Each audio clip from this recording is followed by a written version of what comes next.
Welcome to the deep dive. Yeah. Today, we're doing something a little different. We've got a source that most people would probably use as a doorstop. Or a paperweight, yeah. Right. It's a certified Volvo Penta workshop manual. We're looking at their V6 and V8 marine engines. And we're going to see if we can unpack the surprising world of high-precision engineering hidden inside.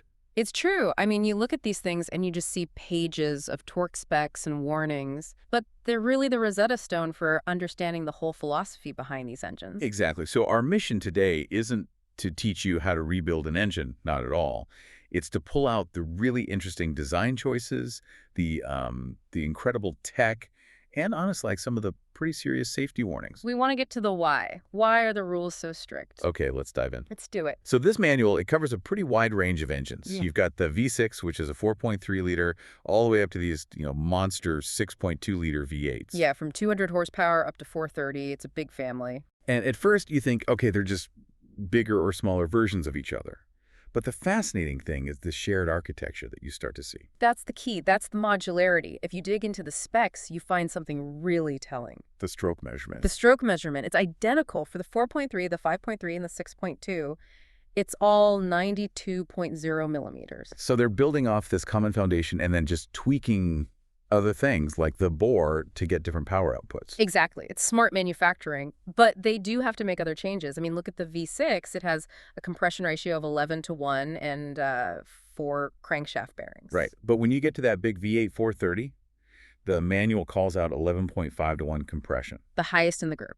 And it needs 5 crankshaft bearings. Yeah. That has to be about managing the extra force. Oh, absolutely. That fifth bearing is all about structural rigidity. You need it with that kind of stress. Wow. But the real magic is in the materials they're using. Okay, like what? Well, the cylinder heads, for instance, they're cast aluminum, which is light, sure, but the valve guides and seats are pressed-in powdered metal. So that's for durability under high heat. Durability, thermal stability, everything.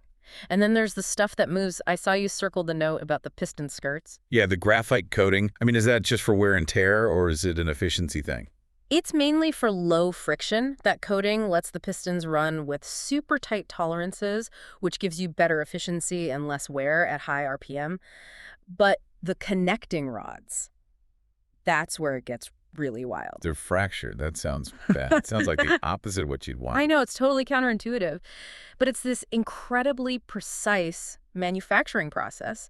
They make the rod and the cap as one piece, and then they literally fracture it to separate them. Why on earth would they do that? Because when you bolt it back together, you get this perfectly unique jagged surface that locks together flawlessly. There's no slip. It creates the strongest possible connection for that journal under extreme load. It's engineering that leaves absolutely nothing to chance. Wow. Okay, so that sets the stage for the internal precision. But that means nothing if the maintenance isn't just as precise. And this manual is, let's say it's very clear about that. Oh, yeah. We're moving from how it's made to how you have to take care of it. And here's where things get really interesting. Let's talk about non-reusable parts. The torque to yield bolts, the TTY fasteners. Exactly. Things like cylinder head bolts. They are specifically engineered to stretch. To physically stretch when you tighten them. Right. It's a clastic deformation. They're designed to do it once to get the absolute perfect clamping force. And if you try to reuse one? It won't work. It's already been stretched. It can't provide that same force again. You risk a blown head gasket, overheating, catastrophic failure, so you throw it away. Every single time. And the process for tightening them isn't simple either. Yeah. It's not just about a torque wrench. You have to do angle tightening. It's a multi-step process. For the head bolts, it's 80 Newton meters. Which is about 59 foot-pounds. Right.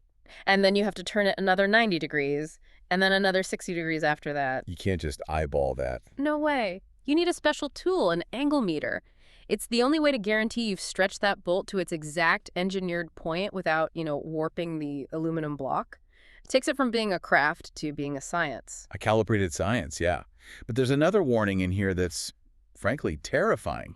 It's about the rubber seals. The fluorocarbon rubber. O-rings, crankshaft seals, things like that. Yeah. This seems like a critical safety warning. It's life critical, and anyone who works on these engines has to know it. If that material gets too hot, we're talking to over 300 degrees Celsius. So, if you hit it with a torch. Right. If you take a torch to it, it decomposes. And it forms hydrofluoric acid. Yeah, that is genuinely horrifying. It's incredibly corrosive and dangerous. As a vapor, as a residue, it doesn't matter. The manual says, and I'm paraphrasing, do not ever cut or burn these seals. Because of the poisonous gas. Exactly. And when you handle old ones, you have to wear special chloroprene gloves and goggles and treat anything left behind like it's acid, because it is. It just elevates the whole job to a different level of risk.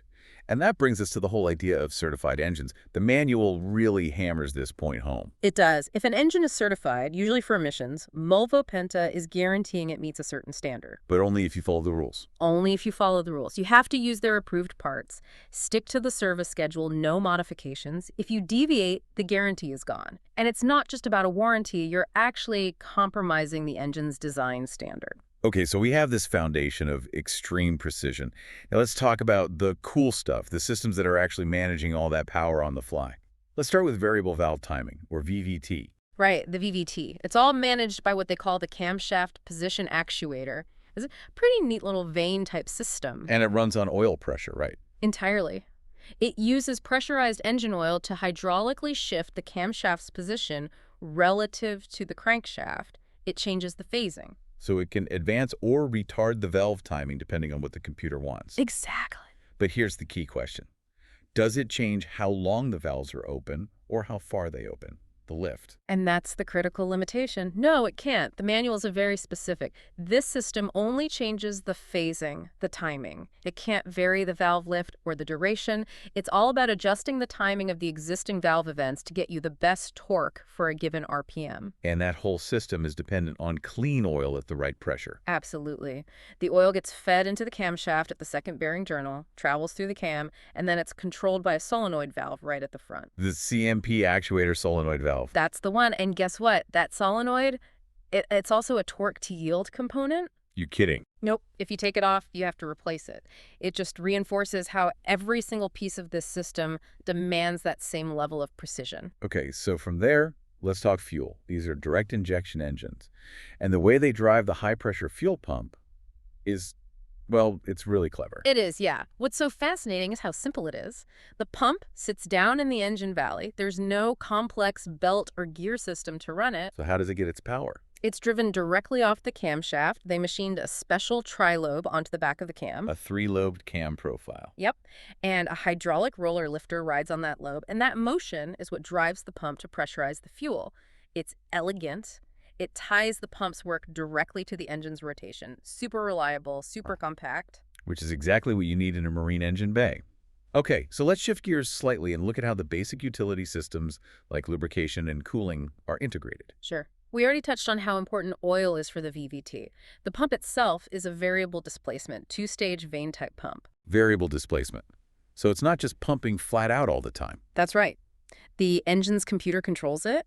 It adjusts the oil flow so you get enough pressure when you need it, but you're not wasting energy pumping extra oil when you don't. And the specs reflect that. What does it say? 22 psi at 1,000 RPM, but it jumps to 33 psi at 3,000 RPM. Exactly. It's an active system. The whole thing holds about 6 quarts with a new filter. Okay, now the cooling system. It's a closed system, but it's also using raw seawater. And that seawater has a few jobs to do before it even gets to the main heat exchanger.